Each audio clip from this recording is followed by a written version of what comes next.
This is James Mathers for the Digital Cinema Society at Cine Gear Expo 2023. I'm here with Phil Greenstreet. He works with Rosco. Rosco's well over 100 years old now, and it's a company that's been very successful in providing gels and backdrops and all kinds of stuff like that. But now we're getting into the digital age, and what's happening now with Rosco? So basically my bit is the backdrop wing. Mm-hmm. So we've been making printed backdrops for over 30 years, nearly 40 years now. The current iteration of that would be soft drop, which is the cotton product, so very eco-friendly, does day-night. But what we have is a very large library of images, literally thousands of rental drops, tens of thousands of images.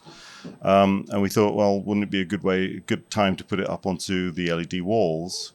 So we teamed with Fuse FX, VFX company, and between us we have created essentially what is the first app for the LED volume, which we're calling RDX. So what you get is a tablet at camera, and from there you can actually control what you're seeing on the screen behind you. So very much like you did with the day-night drops, you could swing between day and night. With this, you can choose any time of day, you can record the time of day, you can add weather effects, you can add clouds, all in real time, on the fly, at the camera. Wow, and there's some motion in some of these backgrounds? Yep, you can get a motion layer in as well. So the demo that we have running on our booth, which is over on stage 14, you can see cars going by and clouds moving.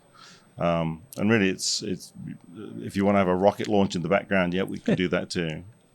You go out and shoot all those, right? Yeah, not the rocket launches so much, but the rest of it. We're actually, one of the things we're demoing is an image I shot more than 10 years ago. So probably on film, on the old Fuji big negatives. Panoramic. Yeah.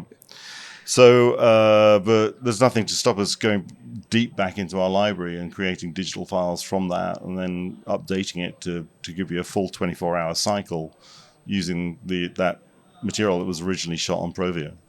Now you can adjust to camera height, perspective Yes. a little bit, and So what are the other kind of adjustments you can make? You can, like you said, you can move the horizon up and down. You can move things left and right, so you don't have a tower coming out of somebody's head at an inopportune moment. You can adjust focus, you can color, saturation, brightness.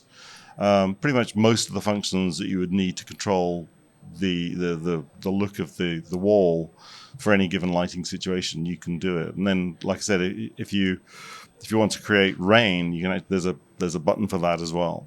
And it's a little bit less complicated than a full game engine kind of thing, right? Well, it is running on Unreal, so it's using the game engine, but instead of taking the full Mandalorian process of creating all these little tessellations and having to rebuild the world every frame, what we're doing is we're saying, okay, we've got this two-dimensional image, but in multiple layers. And a giant library of them. And a giant library of them. I mean, the app contains, essentially, the images are 49,000 pixels wide, so it's a 49K image.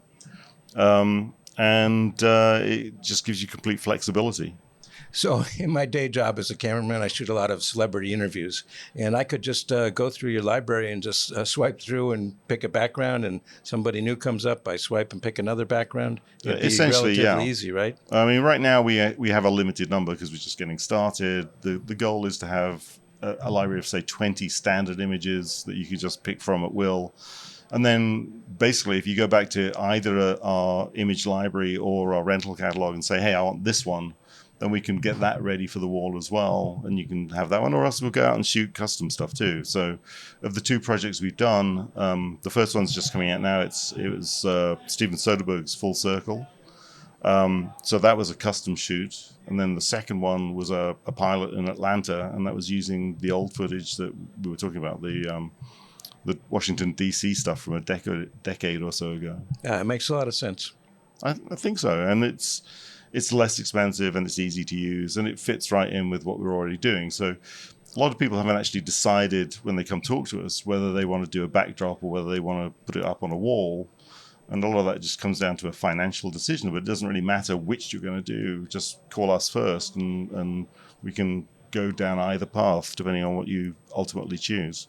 Now, another use might be if you're shooting a set and you have a window there, you could just roll a screen in front of it, right? Yeah. And shoot and have a motion background and change the time of day and yeah. lighting And the way the software instantly. works, you can have the screen really close to the window, but the screen content will actually react as if it is half a mile away or 100 yards away or whatever. So as you move your camera, you will see movement outside the window that's appropriate to the actual live setup, rather than being just a picture on the window, which is terrible. And the way that electronics work, it's going to get less and less expensive as time goes on to have Yeah, I these mean, screens. this is significantly cheaper than using, again, the full Mandalorian sort of setup.